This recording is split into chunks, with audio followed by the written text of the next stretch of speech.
Hello everyone, Mark Bassett, BFTA Chairman, here with one of the field target shooters, John Sharpin, one of the lads I've known for a long time and one of the good guys of the sport as well. What we were looking to do is do a couple of interviews with people who are involved in field target from across Britain, look at the kit they're using, how long they've been involved in the sport, the club they shoot for, a general chat of the sport itself and the members that we have in the British Field Target Association. Welcome, John. Cheers, Mark. Thank you. Good to see you. Thanks very much. With the fact you've been involved in the sport a long time, tell us a bit about yourself and the kit that you use. Well, like we've been just talking about, I've been in it for over 30 years now. So I think I was 12 or 13 when I started.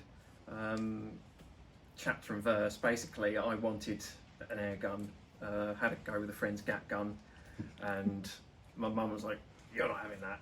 So she sent me up to the local club, which at the time was Broomhills, Markyate, and very lucky that a lot of the sort of top FT guys at the time were there. So your Mark Comosios, your Dave Willems, so on. They were all up there and took me under their wing. Good. So spent many years up there, spring guns and the early FT guns. And just literally progressed from there. So I started with those guys, and then gradually got into doing the postal leagues at the time, and then started shooting the circuit. So yeah, that's where it all started from. I think that was how it was back in the day, wasn't it? Yeah. You know, mostly it was club shoots, and then we progressed over time and everything else into the big shoots. Yeah. And there was more opens back then. It wasn't series. Absolutely. Yeah. So there were lots of like I say, open shoots. Yeah. But yeah, loved it and been in it ever since. So yeah, it's been great. So like it myself, man and boy, still going. Yeah.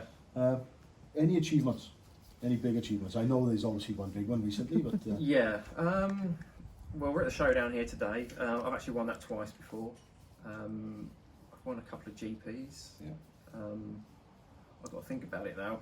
I haven't got the best memory in the world, but yeah, I've had my moments. And of course, what did you win a couple of weeks ago? The European champs. And that's a massive achievement, huge achievement. Fantastic shoot, you know, everyone involved in it did a fantastic job. But yeah, 3 days, 50 shots. I was very happy with that, and it's great shoot. Yeah. Well, in all fairness, I was at that event. I didn't shoot as well as this man, obviously, but he shot out with skin. Him and James Osborne, who had a shoot off for first place and second place. Really impressive scores that weekend. Yeah, and James on the first 2 days was just untouchable. Yeah. You know, I think he went into the last day 3 up, 3 or 4 up on the closest person. I thought, you know, he's got it, but you know, anything can happen on the last day. So I was fortunate to have a good last day, which sort of put me into a shoot off with James. Yeah. So. I mean, also James hasn't won much as he really himself, James Osborne. Pretty much everything. He's won everything in the sport, except the Europeans. Right. That's the only ones who stopped him. Oh, okay. I'm sure. In all fairness, over that weekend, that was superb shooting over the 3 days.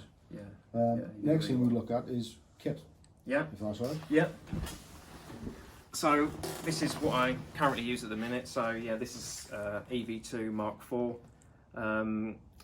Since I've had it, I've had a few add-ons to it. So starting at the front here, I've this muzzle brake. I actually made that, yours truly.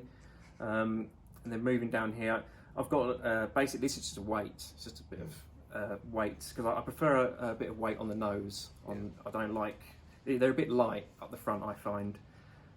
So that's just literally a lump of material. I also made this hamster here, which has got a little bit of movement on it. But yeah, I made that one as well.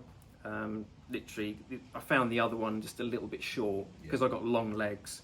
My legs sort of come out here, and the other one sort of finished sort of here somewhere. So I basically just made this one for me. And then moving down, Big Nico Mark III. I believe that's a what's Ian's brother's name? Barry Taylor, thank you.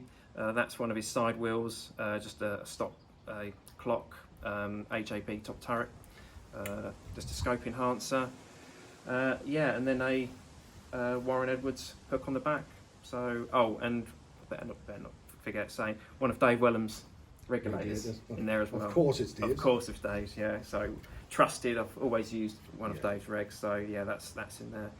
So yeah, it's really, really good. I think this is one of the only guns that I've had where every time I get it out, it's just spot on. Yeah. There's no mucking about with it. It's just every single time super reliable. Just gives you confidence. Great guns. Yeah. They are successful, very good gun. Mostly one of the most successful guns Yeah. in field target history.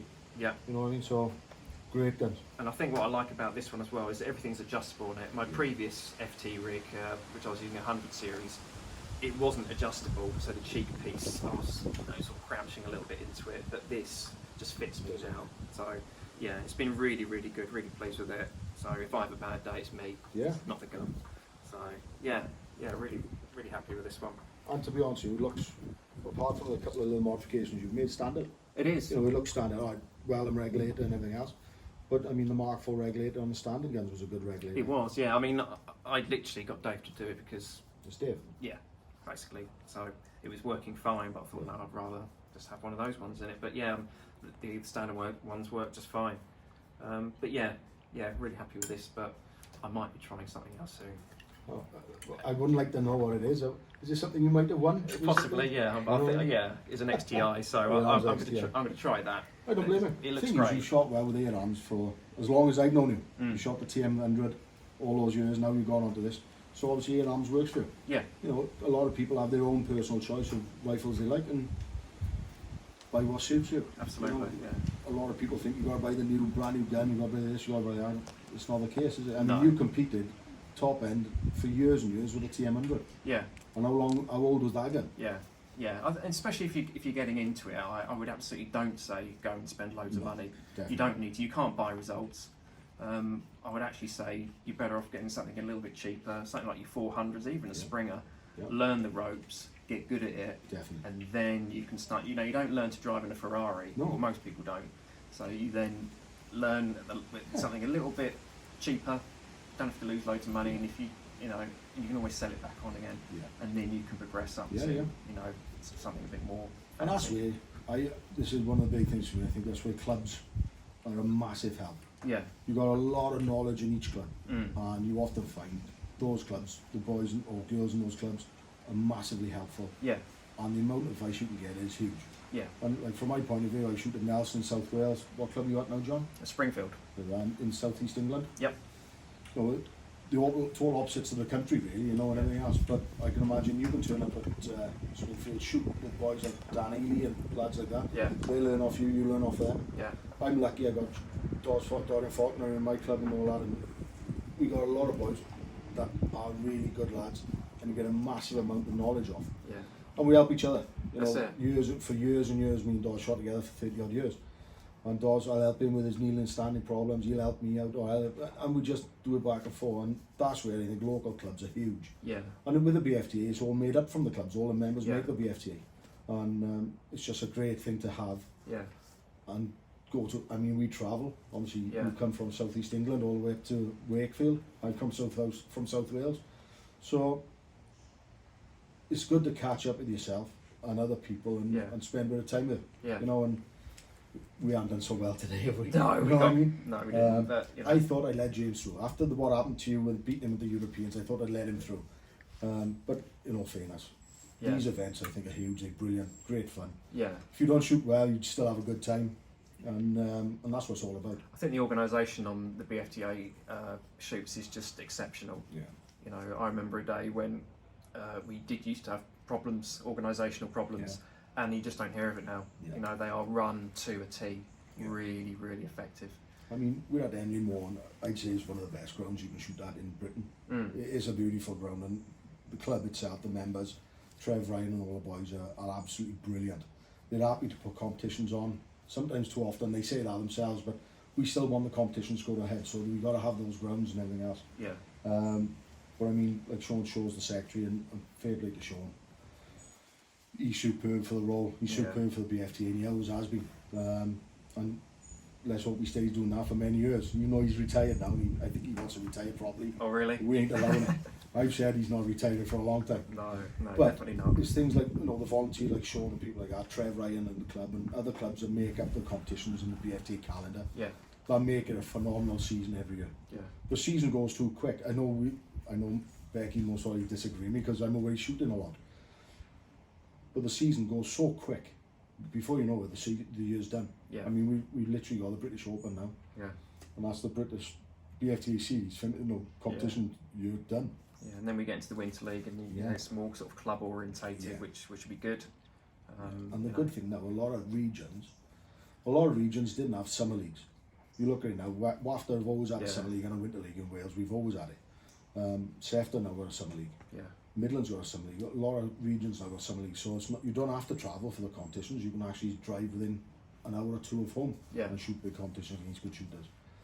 So, but thank you for your time, John. No problem. Thank you. I'm hoping this is something that we can do more of with all the shooters from the British Field Target Association, and just get the sport out there more and show people the areas that people shoot in and what they use in and what we can go from there. Excellent. Yeah, look forward to it. Thank you very much, Kid. Cheers, buddy. Always a pleasure. Thank you. Always a pleasure. Cheers.